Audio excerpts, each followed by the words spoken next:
Sir അവർക്ക് പഠിപ്പിച്ചു കൊടുക്കുകയാണ് കേട്ടോ. പിന്നെ ഇതാ വീണ്ടും ഞാനൊരു വ്യൂ ആയിട്ട് വന്നിരിക്കുകയാണ്.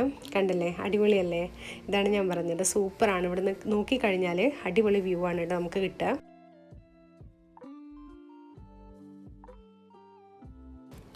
കമ്പ്യൂട്ടർ ബേസ്ഡ് ആയിട്ടുള്ള ഒരുപാട് ആക്ടിവിറ്റീസ് ഞങ്ങൾക്ക് ഫ്യൂച്ചറിൽ ഞങ്ങളൊരു ജോബിന് കയറുമ്പോൾ ആവശ്യമായിട്ട് വരും കേട്ടോ. അതിനാണ് ഈ പ്രാക്ടീസ് എല്ലാം. പിന്നെ ഈവനിങ് ടൈം ആയപ്പോൾ ക്ലാസ് വിട്ടു. ഞാൻ നേരെ ഇഷമോൾ എടുക്കാൻ വേണ്ടിയിട്ടാണ് പോയിട്ടുണ്ടായിരുന്നത്. പിന്നെ ഈവനിങ് ഒരു 6 മണിയായപ്പോൾ ഞങ്ങൾ ഡോക്ടറെ അടുത്ത് പോയിട്ടുണ്ടായിരുന്നു. സത്യം പറഞ്ഞാൽ ഞാൻ ഇഷമോളെ ഡോക്ടറെ കാണിക്കാൻ വേണ്ടിയിട്ടാണ് കേട്ടോ അവളുടെ ആൻറ്റിയുടെ കൂടെ വിട്ടിട്ടുണ്ടായിരുന്നത്. അപ്പോൾ ഇന്നത്തെ വീഡിയോ ഇത്രയേ ഉള്ളൂ. സബ്സ്ക്രൈബ് ചെയ്യുക, അതുപോലെ തന്നെ ഷെയർ ചെയ്യാൻ പറ്റുന്നവർ ഷെയർ ചെയ്യുക, ലൈക്ക് ചെയ്യാൻ പറ്റുന്നവർ ലൈക്ക് ചെയ്യുക. അപ്പോൾ എന്നും പറയാറുള്ള പോലെ തന്നെ വീഡിയോ അത്ര പെർഫെക്റ്റ് അല്ല എന്നറിയാം, ബട്ട് ഐ ആം ട്രൈയിങ്. അപ്പോൾ ഇത്രയേ ഉള്ളൂ. Thank you for watching. By.